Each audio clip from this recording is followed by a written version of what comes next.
November 14th, 1943, 14:30 hours, Bougainville Island, Solomon Islands. Staff Sergeant Daniel Morrison pressed his cheek against the stock of his Springfield rifle. 23 years old, Montana farm boy, lifetime hunter. His eye aligned perfectly with the 8-power unertl scope. Through the reticle 630 yards distant, he watched something that would haunt him for 58 years. A Japanese captain, maybe 25, consulting a map, coordinating defensive positions with sharp, efficient movements that spoke of professional training. The officer reached inside his jacket, pulled out a letter, read one line while continuing to work. Wife, mother, sister Morrison's crosshairs settled on the captain's chest. Steady, unwavering. 15 yards to his left, a dented Campbell's chicken noodle soup can sat on a stick. Both ends removed. Small hole punched in the side. The can caught afternoon sun. A brilliant flash shot across the jungle, aimed precisely at Japanese positions. The captain looked up, distracted for exactly 3 seconds. Exposed. Morrison's finger rested on the trigger. "This is kill number 103. 9 more to go." The Springfield spoke once. Through the scope, Morrison watched the letter flutter from the captain's hand. The officer fell. The letter landed in mud. Someone's words. Someone's love. Someone's hope. Sinking into Solomon Islands mud alongside a dead man. Someone's waiting for that letter. Someone will never read it. This was Daniel Morrison's 103rd confirmed kill in 4 days. Before this week ended, he would kill 9 more. An entire Japanese regiment would be paralyzed by fear of Campbell's soup cans and sunlight. The Japanese would call him Akuma no Sogeki Hei, the demon sniper. But the real story isn't the 112 kills. It's how a Montana farm boy who learned to hunt elk with his father weaponized garbage and human psychology to create the most devastating 5 days in Pacific sniper warfare. And why, 60 years later, he would say, necessary doesn't mean proud. It means necessary. But to understand how soup cans became weapons of war, we need to go back 9 months, to a moment that changed everything, to the day Dan Morrison lost the one person who made him feel human in hell. Bitterroot Mountains, Montana. Winter, 1936.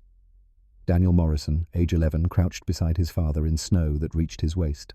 Temperature somewhere around -15 Fahrenheit. They had been motionless for 3 hours. Daniel could no longer feel his toes. His fingers ached inside wool gloves that his mother had knitted. William Morrison, World War I. Veteran wounded at Belleau Wood, left leg shorter than right from shrapnel, whispered without moving his lips. Patience kills more elk than bullets. You watching the system? Young. Daniel scanned the tree line 400 yards distant. Wind patterns, bending branches. Movement inconsistent with natural flow. Bird behavior. A raven that had been calling from the same pine for 20 minutes suddenly went silent. Elk herd's been through here, 6 hours ago, moving east. His father's eyes didn't shift from the scope. How you know snow disturbed under that pine, protected from wind but still showing tracks.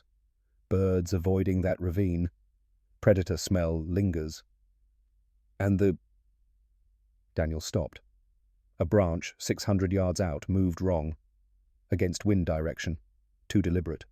Too controlled. There. William Morrison smiled. The first smile Daniel had seen from his father in 3 days. Never hunt the animal. Hunt the system. Elk are smart. They learn patterns. The hunter who survives isn't the best shot. It's the one who never does the same thing twice. That lesson taught in frozen Montana mountains by a man who'd survived German machine guns in France would kill 112 Japanese soldiers 7 years later.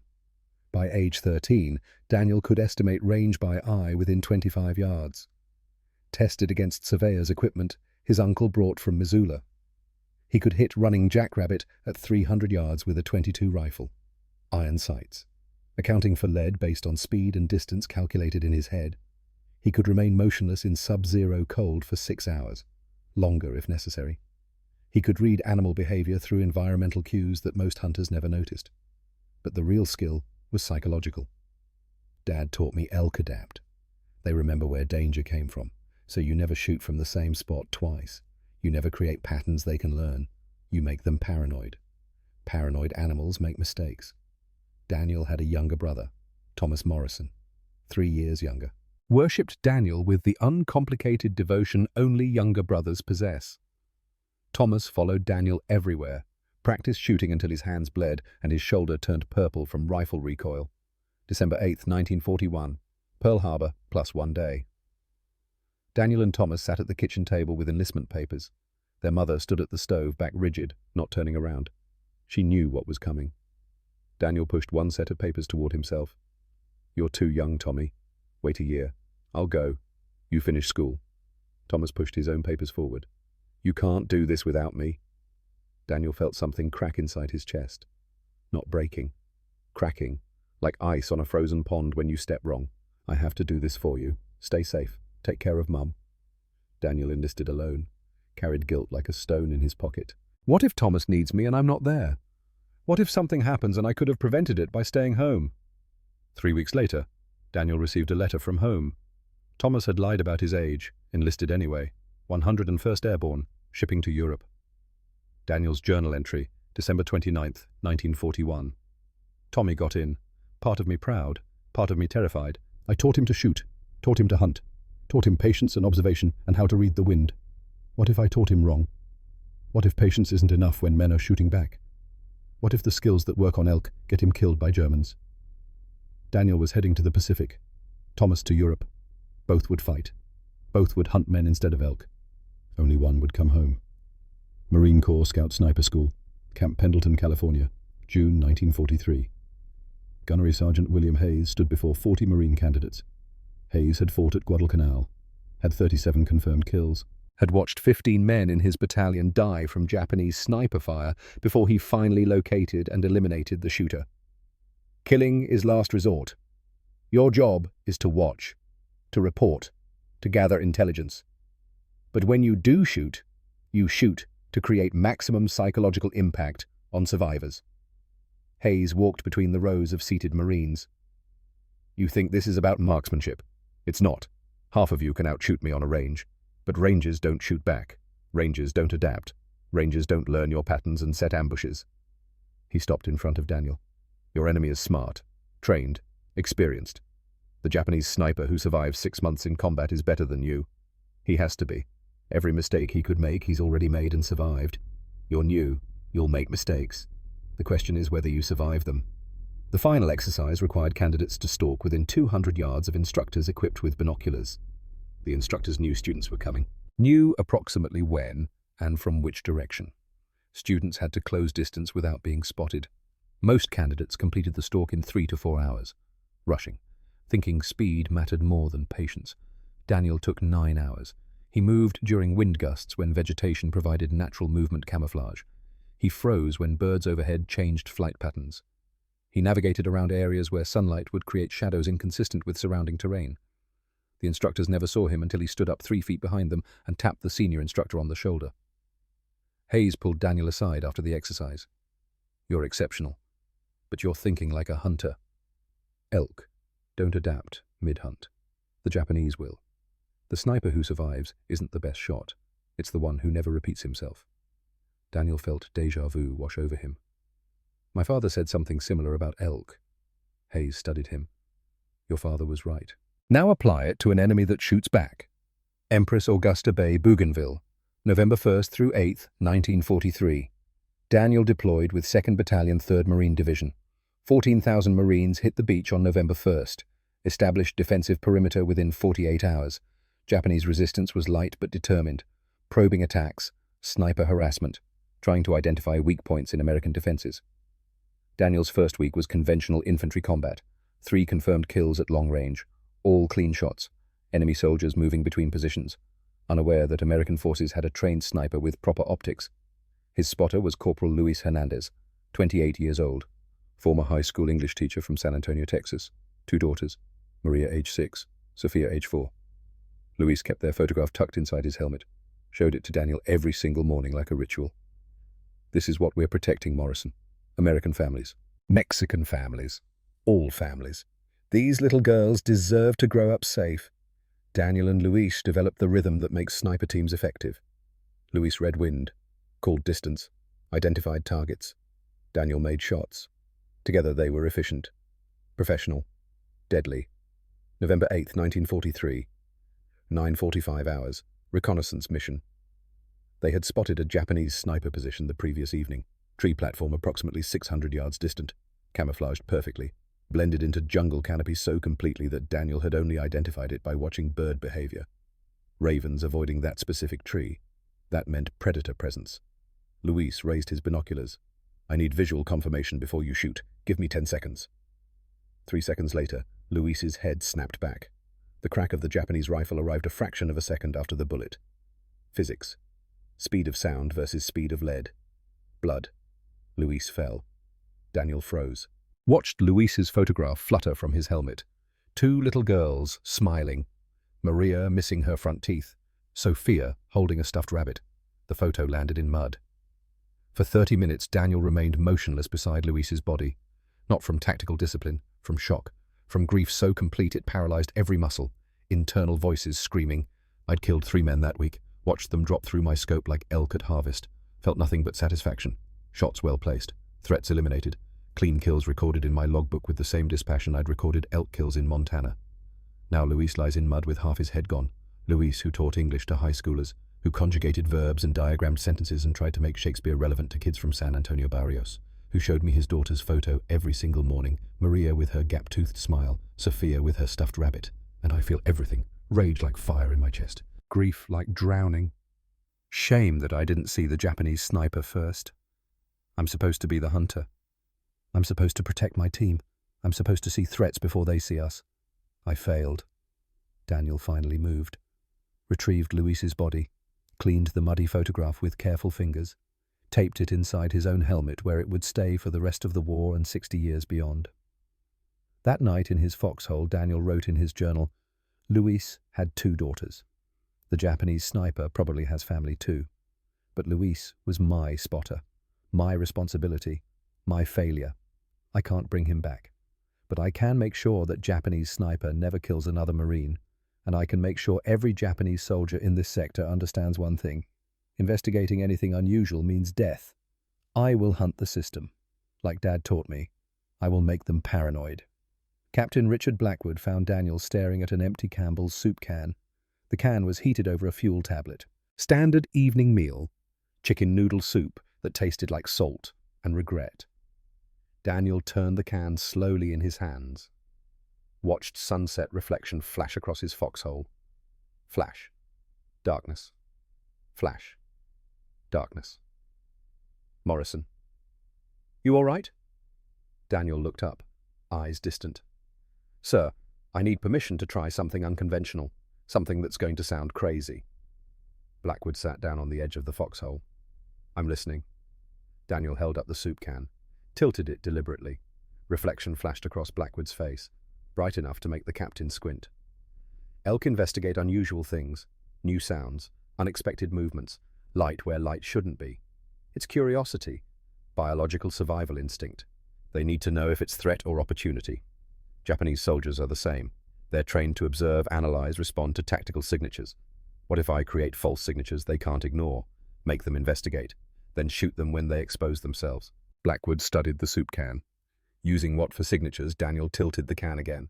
Flash, light, sound, anything that suggests we're communicating, moving, signaling. Create patterns that look tactical but are actually traps. Make them think we're doing something important.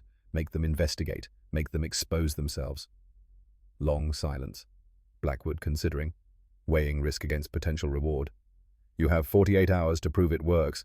If it doesn't, you're back on standard duty. Daniel nodded. Understood, sir.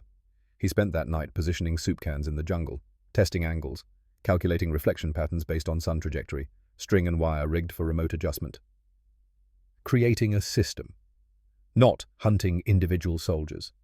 Hunting behavior patterns. Hunting curiosity. Hunting the human need to understand unusual phenomena. He didn't know it yet, but he was about to revolutionize sniper warfare. And in 5 days, he would wish he'd never started. November 9th, 1943. Pre-dawn darkness. Daniel positioned 5 soup cans on stakes 300 yards behind front lines. The position overlooked a clearing that Japanese forces used for movement between defensive positions. Natural terrain feature. Fastest route between 2 fortified areas. Japanese used it because they believed 600 yards from American lines meant safety. They believed wrong. Each soup can angle differently, positioned at heights ranging from 3 to 6 feet. String and wire pulley system rigged to allow remote adjustment without exposing himself. Daniel had learned engineering from his father. Practical Montana engineering. Make it work with what you have. Elegance doesn't matter, function matters. Setup complete at 0530 hours. Still dark. Daniel settled into his position with the Springfield. Foxhole camouflaged, firing port minimal, scope covers removed and tucked carefully in his pack. Optics clean. Ammunition arranged for quick access. 12 rounds laid out in precise order. Waiting. The best snipers are the ones who can wait, who can sit motionless for hours while their body screams for movement, while their mind invents threats that don't exist, while boredom threatens to override discipline. Daniel had been waiting since age 11, in Montana mountains, hunting elk with his father. This was familiar. 0615 hours. Sunrise. Golden light spilled across the jungle, temperature already climbing toward oppressive, humidity thick enough to make breathing feel like drowning. Daniel began the light show. Pull string alpha. Can number 1 catches sunlight. Reflection shoots across clearing, aimed precisely at known Japanese positions. Hold for 3 seconds. Release string. Reflection disappears. 30 seconds of darkness. Pull string Charlie. Can number 3. Different angle, different position. 2 seconds of light. Darkness. 45 seconds. Can number 1 again. 4 seconds this time. Creating pattern that looks like tactical signaling, like Americans communicating between positions using improvised mirrors. Intelligence officers would want to understand the pattern, decode the signals, determine what Americans were planning. 20 minutes passed. Nothing. Daniel's internal monologue started whispering doubt. Maybe Hayes was right. I'm thinking like a hunter. But soldiers aren't elk. They're trained not to investigate random anomalies, trained to report unusual activity through proper channels, trained to avoid exposing themselves unnecessarily. Maybe this whole idea is stupid. Maybe I'm wasting time and resources on farm boy intuition that doesn't apply to modern warfare. Movement. Japanese soldier emerged from tree line, partial exposure, cautious, professional. He carried binoculars, raised them slowly, scanning toward the soup can positions. Through his scope, Daniel watched the soldier's face. Young, maybe 20, concentrating, trying to locate the source of the mysterious light signals. The soldier assumed Americans were using mirrors for tactical communication. This was intelligence gold mine. If he could determine signal meaning, decode the pattern, he would know American intentions, troop movements, attack plans, defensive weaknesses. He stepped further into the clearing. 3 steps, 4 steps, raised binoculars higher. Daniel's crosshairs settled center mass, 480 yards, wind 6 miles per hour from southeast. Hold 18 inches right to compensate, slight upward angle from his position to target, add 2 inches elevation. For Luis, the Springfield cracked, recoil punched Daniel's shoulder, familiar, controlled. Through the scope still trained on target, Daniel watched. The Japanese soldier dropped instantly, chest hit, clean. The soldier never knew what happened, never heard the shot. Sound arrived after the bullet. By the time his brain could process the crack of rifle fire, he was already dying. But Daniel didn't celebrate, didn't pause, didn't allow himself even 1 second of satisfaction. He was already moving. 300 yards south to completely different position. Pre-planned, pre-prepared, secondary foxhole that he'd dug the previous night. The soup cans remained at original positions, still catching sunlight, still creating random flashes, still suggesting that's where the sniper was shooting from. 30 minutes later, Daniel heard the incoming. Japanese mortar barrage, 50-plus rounds in 4 minutes, saturating his original position with high explosive death. Trees shattered, earth thrown skyward. The sound was continuous thunder. They knew there had been a sniper, knew approximate location based on where their soldier fell. Standard counter-battery procedure, saturate the area, kill the shooter. But Daniel was gone. When the barrage ended, Daniel returned to the devastated area. His original foxhole was obliterated. A direct hit had collapsed the entire position. If he'd stayed, he would be dead. The soup cans positioned 15 yards away from the foxhole were untouched. Daniel retrieved them, brushed off dirt, checked for damage, still functional, still useful, ready for tomorrow. That evening, Captain Blackwood summoned him to battalion headquarters. A tent with folding tables covered in maps and intelligence reports. Radio operator in the corner maintaining contact with regimental headquarters. Staff officers analyzing Japanese positions and planning tomorrow's operations. Lieutenant Colonel James Fitzgerald, battalion commander, studied Daniel with sharp eyes.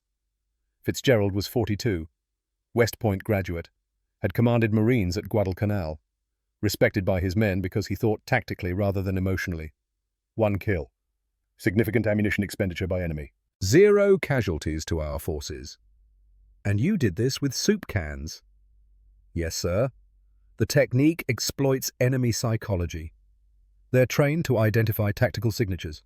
I'm creating false signatures that force investigation. Investigation creates exposure. Exposure creates targets. Fitzgerald studied the intelligence map on the table. Red marks indicated known or suspected Japanese positions, 15 sniper locations, 20 observation posts, uncounted machine gun nests. We've identified 15 Japanese sniper positions in this sector. They're killing 3 to 5 Marines daily, sometimes more.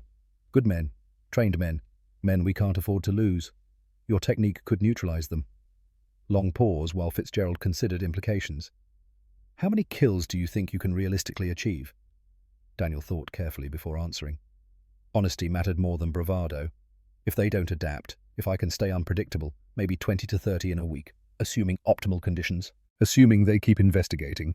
Assuming I don't get killed or wounded. Fitzgerald made his decision. Daniel could see it in the way the colonel's shoulders straightened. You have 5 days, starting tomorrow morning. I'm assigning you a dedicated 4-man security team. Your only mission is to eliminate enemy snipers and observers using whatever methods work. You have complete tactical autonomy. I don't care if you use soup cans, tin cans, or mess kits. Results matter. Methods don't. After 5 days, we assess effectiveness.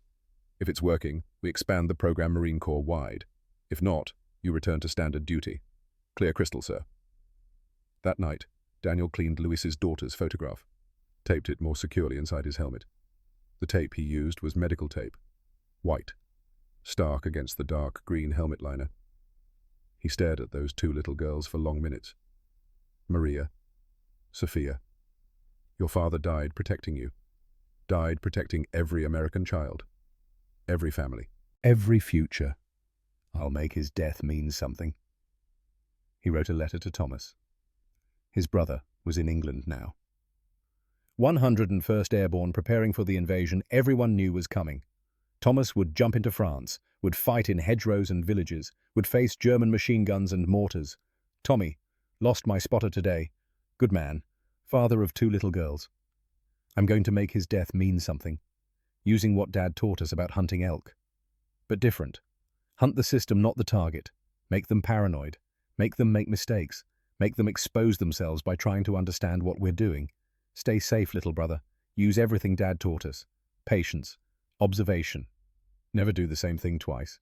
Never create patterns they can learn. Come home. Daniel sealed the letter, gave it to the mail clerk. He had no way of knowing that in 1 month Thomas would be killed in Belgium. That the last letter Thomas would write home would mention Daniel's advice about patience and patterns. That Thomas would die doing exactly what Daniel taught him, holding a position so his unit could withdraw. Patient, observant, never panicking. Daniel had 5 days to prove soup cans could become weapons. He had no idea that by day 5 he would have killed 112 men, that an entire Japanese regiment would be paralyzed by fear, that the psychological cost would nearly destroy him, that weeks later he would tell Bobby Chen necessary doesn't mean proud. It means necessary. The mathematics of death were about to be rewritten, not through superior firepower, not through better equipment, through human ingenuity applied to discarded trash, through understanding that warfare isn't always won by the best soldiers. Sometimes it's won by soldiers who understand their enemy's psychology better than the enemy understands himself. November 10th would begin the most devastating 5 days in Pacific sniper warfare. Daniel Morrison, 23-year-old Montana farm boy, was about to become legend, and he would spend the rest of his life wishing he hadn't. November 10th, 1943, first day of sanctioned operations. Dawn came with the same oppressive humidity that made every breath feel like swallowing warm water. Daniel Morrison stood before his newly assigned security team, 4 Marines who would keep him alive while he hunted. Sergeant Robert Chen, 30 years old, Seattle. Demolitions expert before the war, worked in his father's construction company, had survived Guadalcanal, possessed the dark humor that comes from seeing too much death too young. Chen looked at the 20 soup cans Daniel had collected and shook his head. We're babysitting a guy who kills people with trash. My mother would be so proud. Private First Class James Walsh, 21. Boston. Radio man. Nervous energy that manifested in constant movement. Tapping fingers, shifting weight, checking equipment that didn't need checking. Walsh had been in combat for 6 weeks, still jumped at unexpected sounds. Private First Class David Miller, 19, Iowa farm boy. Recognized Daniel as kindred spirit immediately. Miller understood patience, understood waiting, understood that farming and hunting shared the same fundamental skill set. Observation, timing, knowing when to act and when to wait. Corporal Marcus Williams, 25, Detroit. Carried a harmonica in his left breast pocket. Never played it, just carried it like a talisman. Williams had steady hands, the kind of steady that comes from natural disposition rather than training. He would become the team's designated spotter after Luis's death. Daniel explained the plan. We positioned soup cans to create light patterns that look like tactical signals. Japanese forces will investigate. When they expose themselves, I shoot. After each engagement, we relocate immediately. Never shoot from the same position twice. Never create patterns they can learn. Questions. Chen raised his hand. What happens when they figure out the soup can trick? Then we adapt. Use sound instead of light. Use different patterns. Use their adaptation against them. The goal isn't the soup cans. The goal is making them paranoid, making them question everything they see, making them afraid to investigate anything unusual. That fear degrades their operational effectiveness more than the actual kills. Williams spoke quietly. How many men you planning to kill? Sergeant Daniel met his eyes. As many as necessary to keep Marines alive. 5 hours. First engagement of day 1. 6 soup cans arranged in a semicircle, facing Japanese lines 640 yards distant. Daniel had spent 90 minutes before dawn positioning them, each can angled precisely, string systems rigged for remote adjustment. He had drawn diagrams in his notebook, calculated sun angles, mapped reflection patterns based on time of day. This was engineering. Montana farm engineering applied to warfare. Daniel created a specific pattern. Flash from position 1 for 5 seconds. Darkness. Flash from position 3 for 3 seconds. Darkness. Repeat 3 times. The pattern suggested coordinated signaling. Multiple positions communicating, suggesting troop movement or operational planning. Through his 8-power scope, Daniel watched the Japanese bunker entrance, camouflaged with palm fronds and careful earthwork. Professional construction. These soldiers knew their craft. 2 Japanese soldiers emerged, clearly discussing something. One pointed toward the soup can positions, the other raised binoculars. Perfect, critical tactical detail that would make this engagement legendary. Daniel had positioned himself 90 degrees off-axis from the soup cans. Perfect ambush geometry. When the Japanese soldiers looked toward the light source, they were looking perpendicular to Daniel's actual position. They focused entirely on the cans, never imagining the real threat came from the flank. 2 shots, 2 seconds, 2 kills. Both soldiers dropped before their brains could process what was happening, before they could shout warning, before they could understand they'd been deceived. Chen, watching through binoculars from 20 yards behind Daniel, whispered, "Jesus, you didn't just shoot them. You hunted them." Daniel was already moving.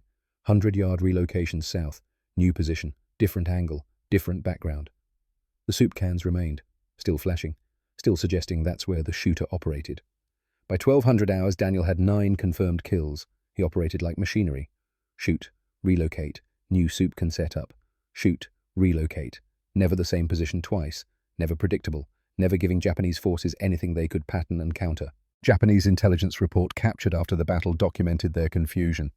Enemy sniper operations demonstrate exceptional capability at extended ranges, estimated 600 to 800 meters. Estimate 3 to 4 sniper teams operating simultaneously based on engagement locations and timing, unable to locate positions despite extensive counter-sniper patrols. Recommend increased defensive measures and limitation of daylight movement. They thought Daniel was multiple people. His rapid position changes created that illusion. One man moving fast looked like 4 men operating simultaneously. But Daniel wasn't celebrating, wasn't feeling satisfaction. Each kill felt mechanical, necessary, like harvesting crops or slaughtering livestock, something that needed doing, something he was good at doing, nothing more. That night, Chen found Daniel staring at his hands. "You good, Morrison?" Daniel didn't look up. 9 men dead today. Each one had a name. Family. Maybe kids like Luis's daughters. They died because they were curious about light reflections. That's not combat. That's exploitation. Chen sat down beside him. That's warfare. You use every advantage. They'd do the same to us. Daniel finally looked up. I know. Doesn't make it feel less like murder. But intelligence had identified something that made tomorrow different. The Japanese sniper who killed Luis. Master Sergeant Takeshi Yamamoto's best student, hidden in a tree 700 yards east of Marine lines, responsible for 6 American casualties, including Luis. 3 Marine counter-sniper attempts had failed. This shooter was exceptional. Tomorrow Daniel would face him. November 11th, 1943. Day 2. The Duel of Minds. Daniel had spent all night studying intelligence reports on the tree sniper. Williams had compiled everything available: battalion intelligence, reconnaissance reports, eyewitness accounts from survivors. The sniper never fired twice from the same position within the tree. He had at least 3 different firing platforms, connected by concealed wooden structures. He showed perfect fire discipline, never took low-probability shots, never exposed himself unnecessarily, never created patterns. This man had survived the Eastern Front before Pacific deployment, had killed Soviet snipers who themselves were exceptional. This was not an amateur. This was a professional who understood the game at the highest level. Standard Supkan tricks wouldn't work. This operator was too experienced to investigate random light flashes, too disciplined to let curiosity override training. Daniel needed something this sniper couldn't ignore: the command post gambit. He developed an elaborate deception. His security team moved conspicuously, carrying radio equipment that was actually non-functional, map cases, clipboards, acting like forward observers setting up a command post. Chen and Walsh performed beautifully, walking with purpose, pointing, discussing imaginary tactical problems loud enough to carry. Daniel positioned soup cans to create light flashes that appeared to signal between this fake command post and frontline positions. Coordinated communication. Tactical planning. From a Japanese sniper's perspective, this was intelligence goldmine. Forward, American command post conducting visual signals meant vulnerability, meant high-value targets, meant opportunity. The sniper would have to investigate. Daniel positioned himself 500 yards north of the fake command post, perpendicular line of sight to the target tree. If the sniper focused on the command post, he would never see Daniel's position. 09:30 hours. The wait began. 90 minutes of absolutely nothing. Daniel's internal crisis started quietly, whispers of doubt that grew louder with each passing minute. What if I'm wrong? What if he's not even there? What if he relocated after killing Luis? What if I'm wasting time and resources on elaborate deception while other Marines die from conventional threats? I could be addressing Luis's daughters. Don't care about my clever tactics. They just want their father home. But he's not coming home, because I failed to protect him, because I didn't see that Japanese sniper first, because I was focusing on the wrong sector at the wrong moment. So I better not fail now. Chen whispered from behind. You good? Thinking about my spotter. His kids. Then make this shot count for them. In 2-3 hours. Contact. Branch movement. 600 yards out. Inconsistent with wind. Too deliberate. Too controlled. Daniel's Montana hunting instinct recognized it instantly. Elk do that. Press against a branch, slowly thinking they're invisible because they're moving slow. But the branch remembers. The branch shows movement even when the elk stops. Through his 8-power scope, Daniel began systematic scanning of the target tree. Grid pattern, top to bottom, left to right, looking for anything inconsistent with natural foliage. 11:25 hours. Found it. Small opening in the foliage, 15 inches wide, positioned for perfect view of the fake command post. The opening itself was professional work, carefully constructed to provide sightline while maintaining concealment from most angles. But Daniel wasn't shooting from most angles, he was shooting from perpendicular. 27 hours. The opening darkened slightly. Someone had moved into position behind it, setting up for observation or shot. Daniel couldn't see the man, only the subtle change in light level that indicated presence. Then the rifle barrel emerged, 6 inches of steel, protruding through the foliage opening, aiming toward the fake command post where Chen and Walsh continued their performance. Daniel had him. Range, 712 yards. Wind, 8 miles per hour from southeast. Quartering wind. Tricky. He needed to hold 2 feet right and 30 inches high to compensate for both wind drift and bullet drop at this range. Daniel controlled his breathing, forced his heart rate down. Montana elk hunting patience, his father's voice in his memory. Don't rush the shot, the animal will wait. Your anxiety won't improve accuracy. The Japanese sniper's rifle steadied. He was preparing to shoot, preparing to kill Chen or Walsh, preparing to add another American casualty to his count. Daniel fired. Flight time, 2.1 seconds. The bullet arced through humid jungle air. traveling at 2,600 feet per second at muzzle, slowing from air resistance, dropping from gravity, drifting from wind, physics and mathematics combining in lethal trajectory. The bullet passed through the 15-inch foliage opening, threading a needle at 712 yards. It struck the Japanese sniper in the head. Through the scope, Daniel watched. The rifle barrel dropped first, falling from suddenly nerveless hands. Then the body came, falling through tree branches, crashing through the wooden platforms, breaking through foliage, hitting the ground with an impact Daniel couldn't hear but could imagine. Silence. Chen's voice. Quiet. Awed. Did you just... Got him. Marines searched the position that afternoon, found extensive sniper equipment, German-made Zeiss scope, Japanese-manufactured rifle, ammunition, camouflage materials, rations, water, everything needed for extended operations. They found a logbook, handwritten, meticulous, documenting 53 American casualties over 3 months. Dates, times, ranges, conditions. The man had been keeping score, like Daniel kept score of elk harvests in Montana. They found identification. Top student of Master Sergeant Takeshi Yamamoto, 6th Division's most experienced sniper instructor. And they found a photograph. Woman and young boy. Maybe 8 years old. The woman was beautiful. Traditional dress, serious expression. The boy smiled, missing front teeth like Luis's daughter Maria. Daniel stared at that photograph for 5 full minutes. Same thing, different side. Both of us just trying to protect something. He had a son. That boy will grow up without his father now, just like Maria and Sophia are growing up without Luis. Williams reached for the photo.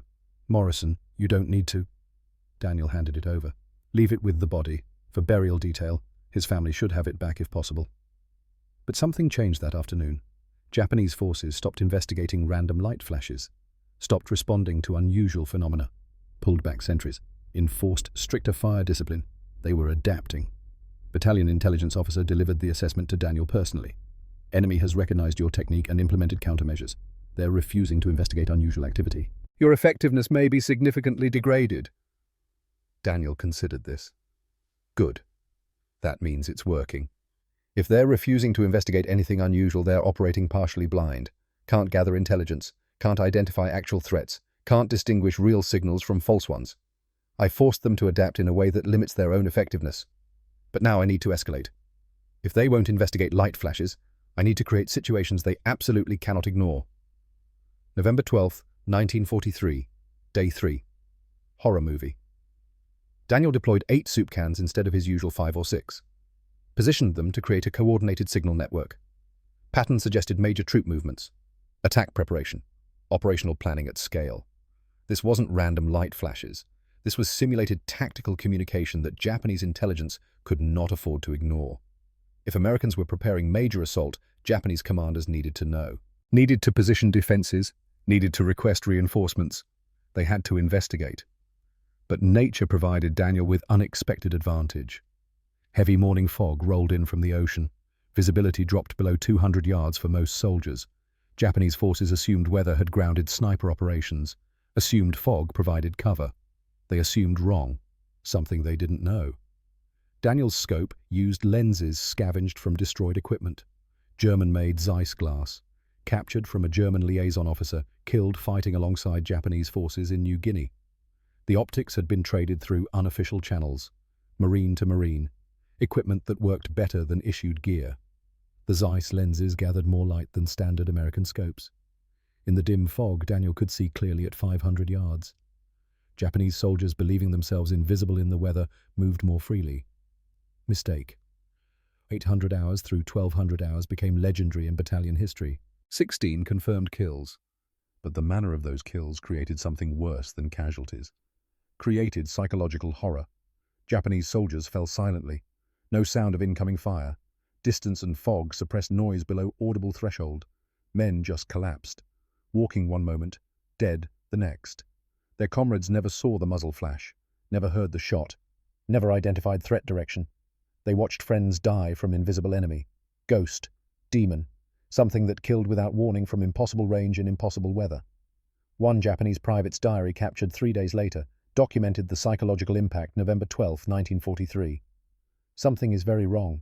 Men die investigating lights. Officers say ignore all phenomena, but headquarters demands intelligence on enemy movements. This morning, heavy fog. Corporal Matsuda and I on patrol route. We heard nothing. No shots, no movement, no sound of any kind except jungle birds and our own breathing. Matsuda walked ahead 10 meters. Standard patrol interval. He fell. Just fell. Like invisible hand pushed him down. I crawled to him. Dead. Bullet through chest. Perfect center mass. I saw no muzzle flash. Heard no report. Saw no enemy. Where did shot come from? How did enemies see through fog? 3 men in my squad dead in 3 days investigating American tricks. I no longer trust my eyes. I no longer trust the jungle. I no longer trust that I will survive tomorrow.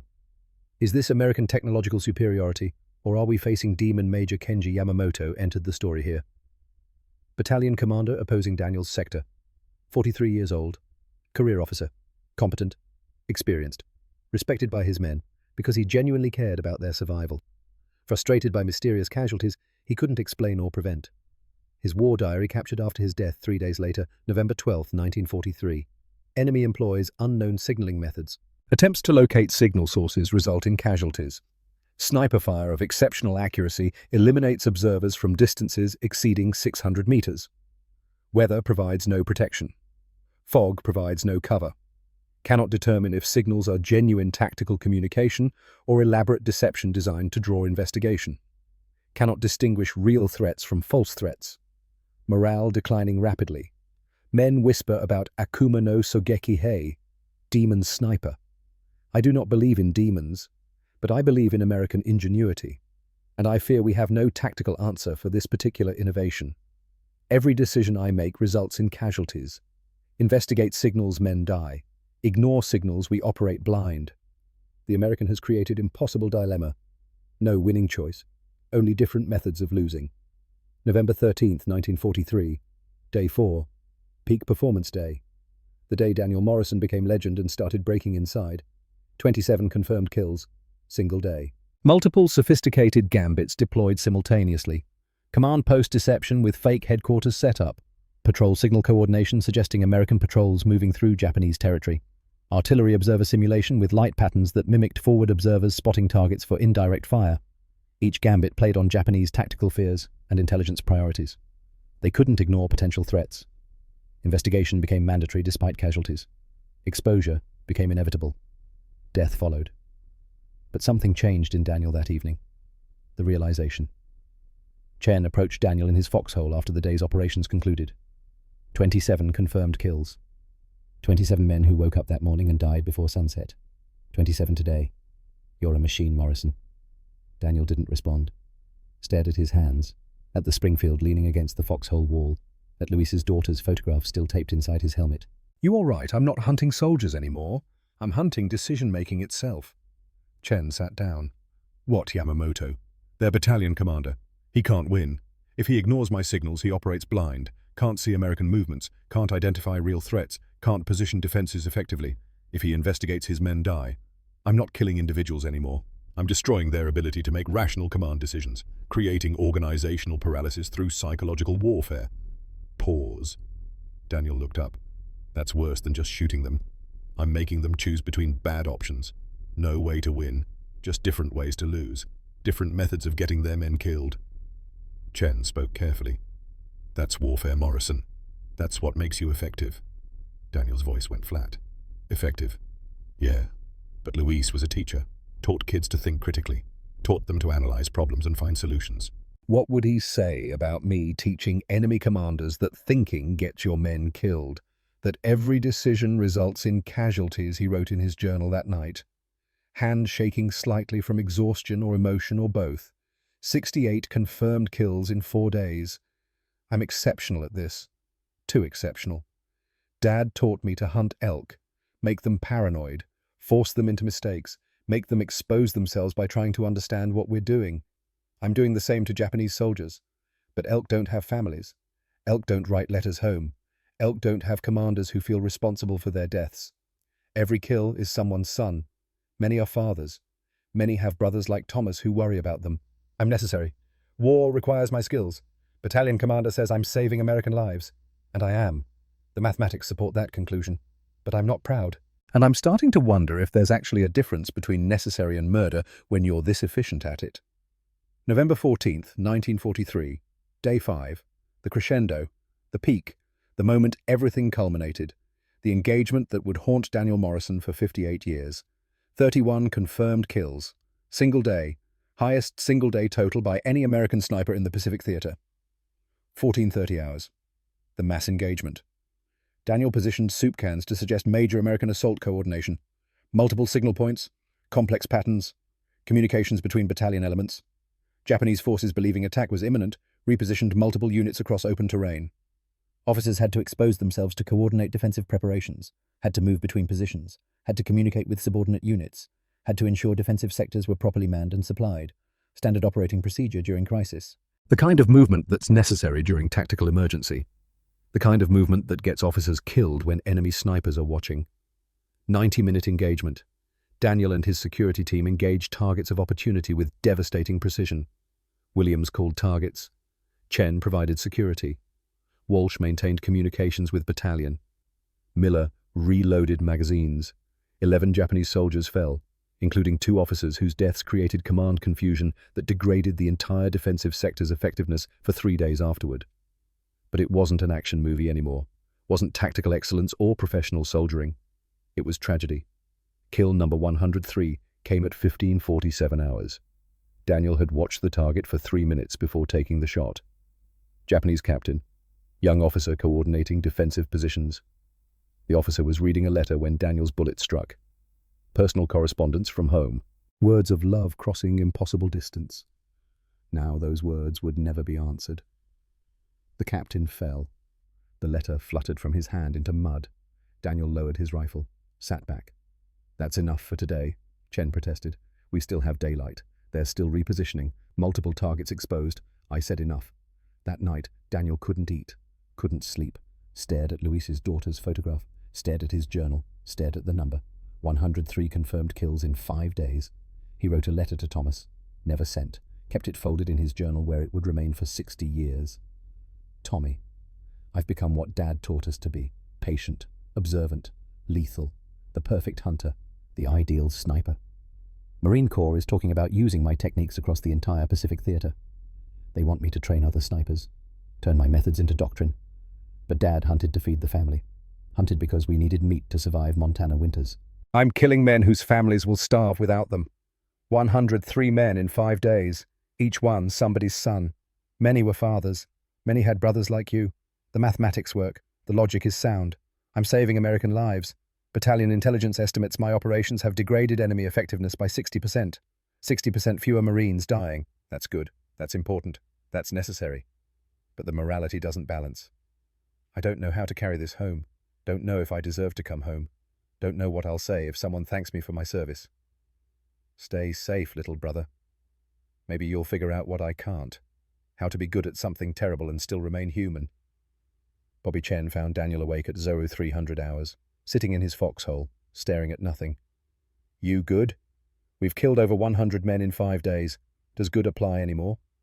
Chen sat down beside him. They'd kill us if positions reversed. Daniel finally looked at him. That's what scares me, Chen. We're the same. Just different sides of the same mud. Same scared kids following orders from old men who won't be doing the dying. I'm just better at killing them than they are at killing me. 75 times better according to the statistics. And that doesn't make me proud.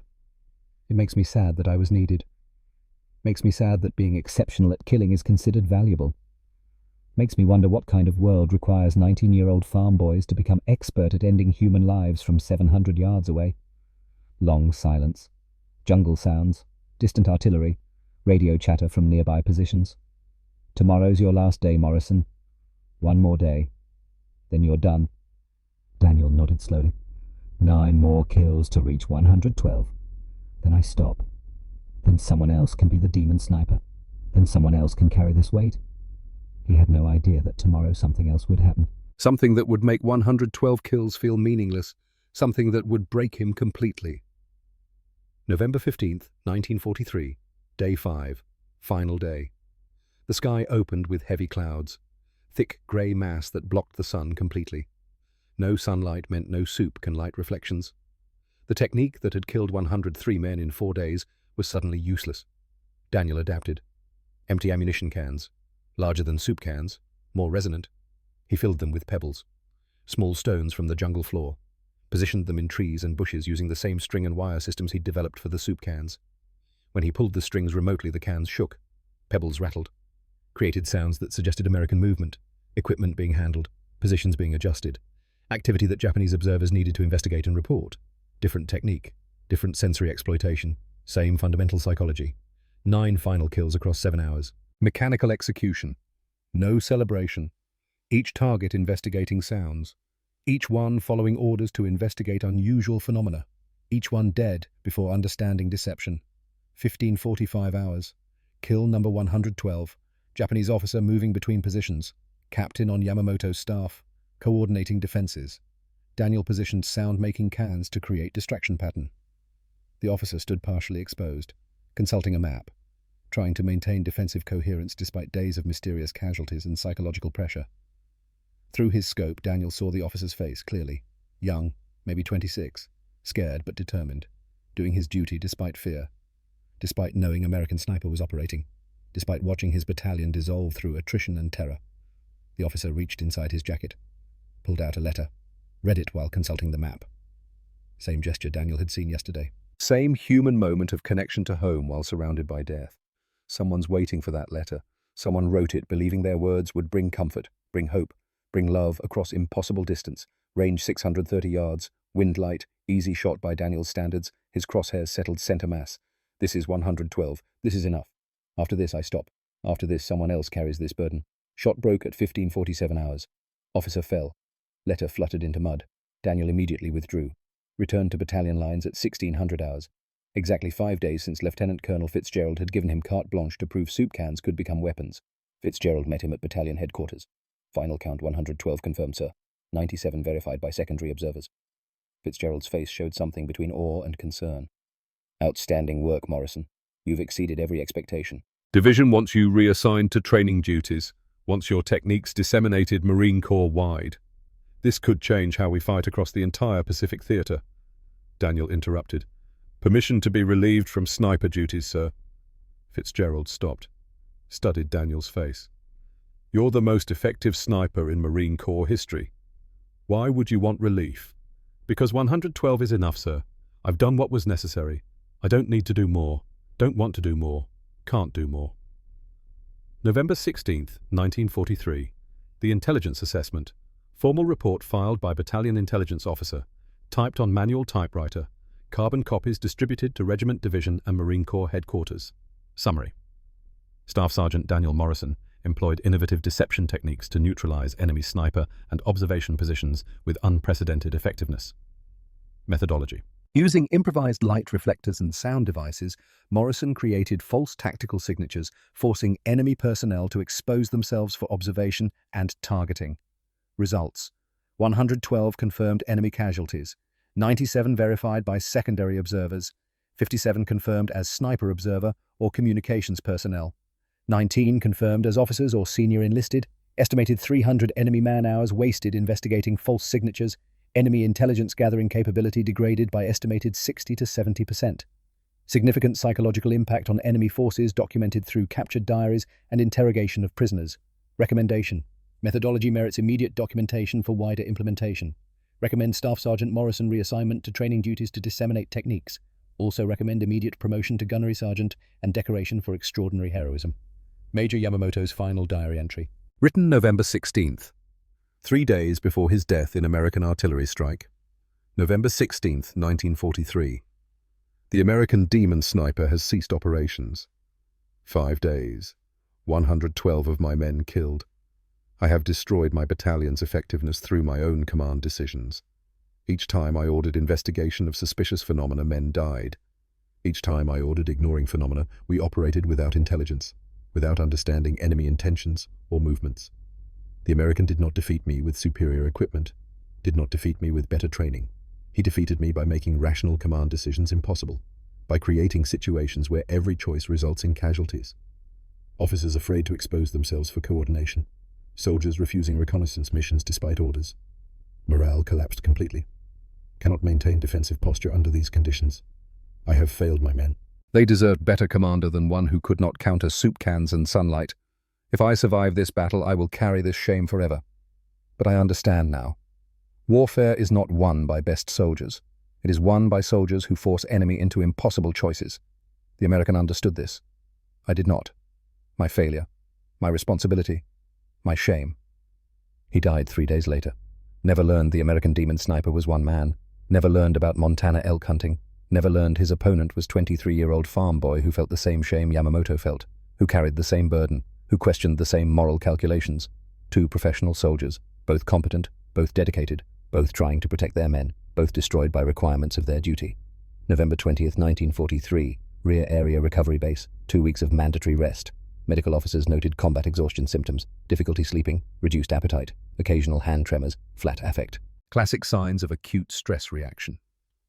Daniel spent days writing, detailed after-action report for Marine Corps headquarters, diagrams showing soup can positioning, calculations for reflection angles, psychology of curiosity exploitation, methods for creating false tactical signatures, everything he'd learned and developed. His report title, Employment of Improvised Deception Devices in Counter-Sniper Operations. The report became required reading at Marine sniper schools, copied and distributed, studied and analyzed, turned into doctrine.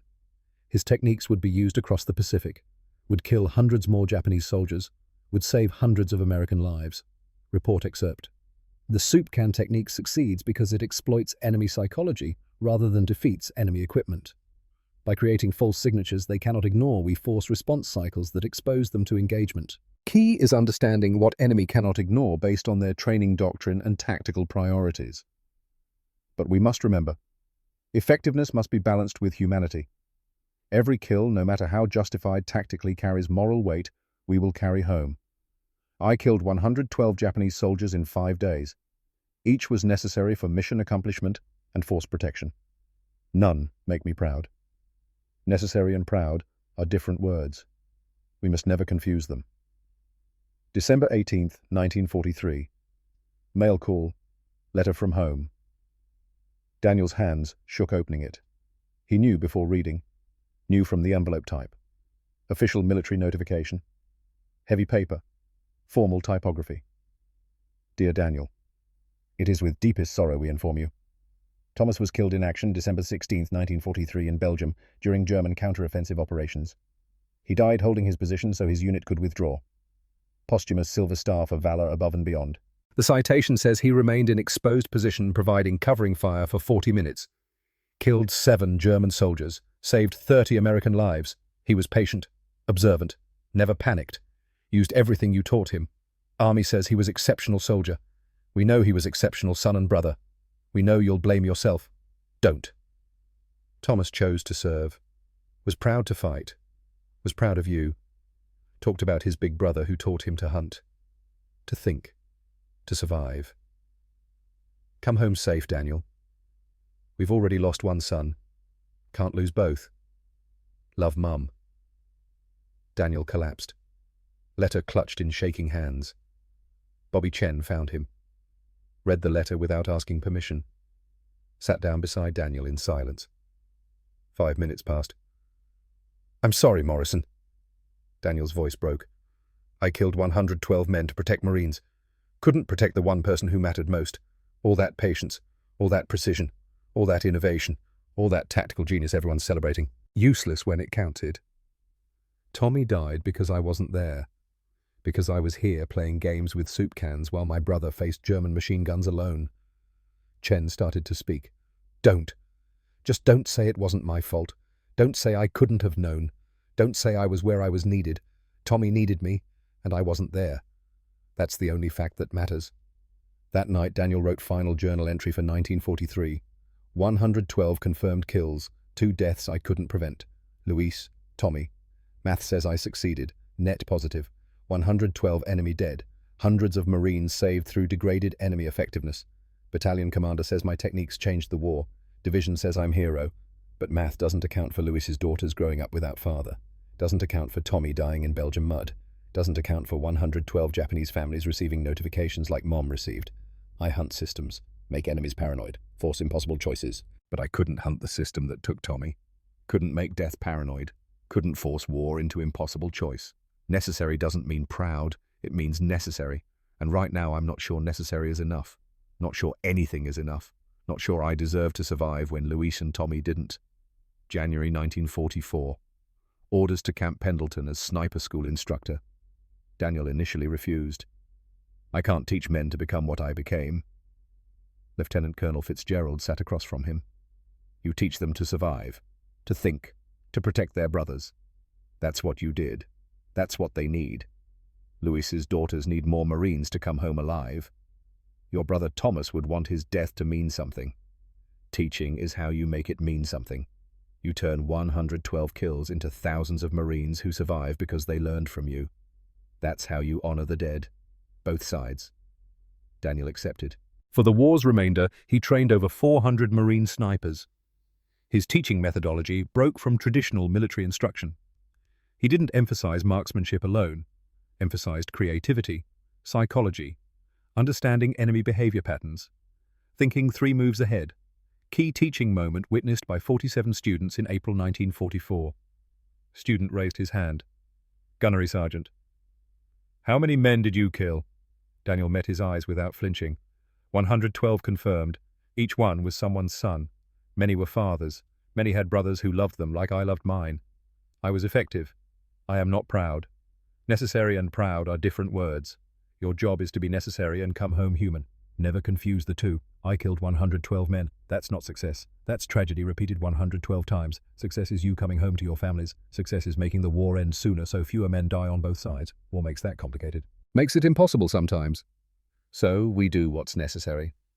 But never ever think killing is something to celebrate. Never think efficiency at ending human lives makes you a better person. It makes you useful, not admirable. Another teaching principle he repeated constantly. The rifle is just a tool. Your real weapon is creativity. Enemy trains to counter known threats. Your job is becoming unknown threat while remaining known human to yourself. I used soup cans because Japanese trained to spot conventional threats. Didn't train for weaponized garbage. You'll face different enemies, different contexts, different challenges. Your job is to find what they don't expect. But remember, they're doing the same thing. They're creative too. They're trying to survive too. They're humans too. Never forget that. Moment you forget enemy's humanity is moment you lose your own. By January 1944, Marine sniper teams across the Pacific implemented variations of Daniel's techniques. Supply officers began issuing polished metal plates designed specifically for light reflection. Officially designated Morrison plates in unofficial parlance. The technique became standard equipment doctrine through the war's remainder. Japanese training manuals captured in 1945 showed they developed specific countermeasures. Do not investigate unusual light phenomena without officer authorization. Conduct all investigations using minimum personnel from maximum cover. Assume all unusual sounds are enemy deception until proven otherwise. Maintain strict fire discipline regardless of apparent tactical opportunities. These countermeasures validated Daniel's achievement. When an enemy develops specific doctrine to counter your technique, when they change their training and tactics, when they create new procedures specifically because of what you did, you've succeeded in changing their behavior. You've achieved strategic impact as individual soldier. Daniel received the Navy Cross in March 1945. Citation read in part. For extraordinary heroism and distinguished service while serving as scout sniper with 2nd Battalion 3rd Marine Division.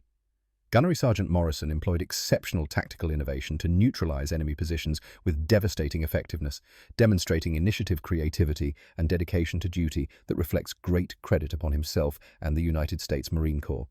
He left active duty November 1945, returned to Montana, took a job teaching at Missoula High School, history and English for 40 years, wrestling coach, chess club advisor, rarely discussed his wartime service publicly. Students remembered him as patient, encouraging, always emphasizing creative problem-solving and critical thinking. One former student interviewed in 2001 said, "Mr. Morrison never talked about the war directly, but we knew he'd done something important. He taught us to think 3 moves ahead. Question assumptions.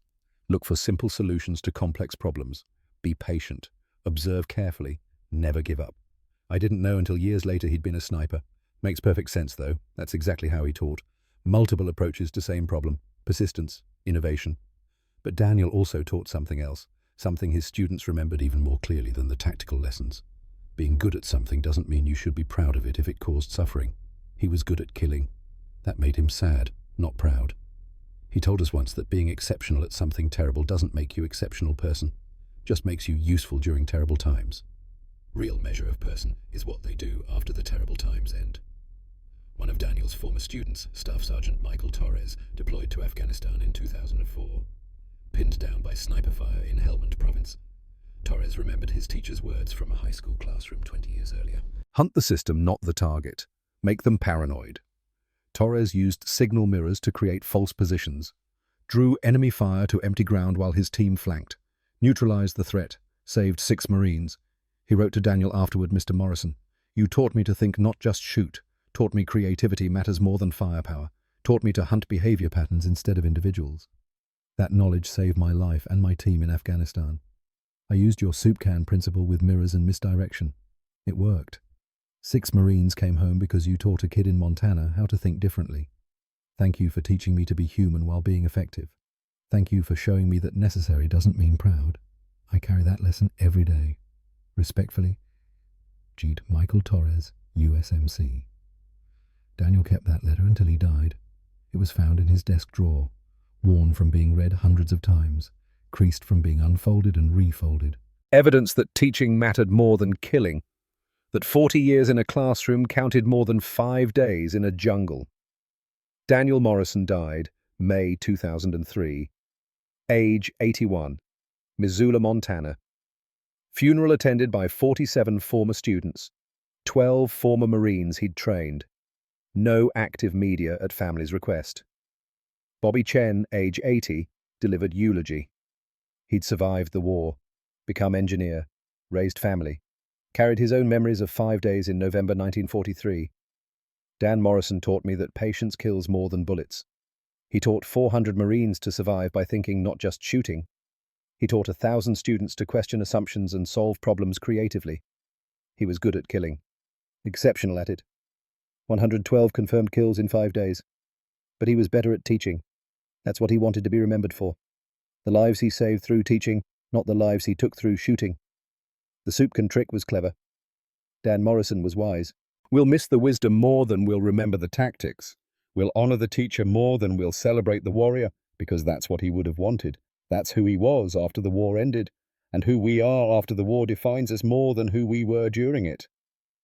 In 2015, the National Museum of the Marine Corps displayed Daniel's Springfield rifle.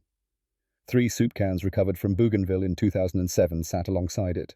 Dented, rusted, unremarkable pieces of trash that changed tactical doctrine. The placard read, "These ordinary objects transformed by extraordinary thinking represent the innovative spirit that defined American fighting forces in World War II. Gunnery Sergeant Daniel Morrison proved that success stems not from superior equipment, but from superior thinking. His employment of improvised deception devices on Bougainville exemplified Marine Corps values of innovation, initiative, and mission accomplishment through unconventional means.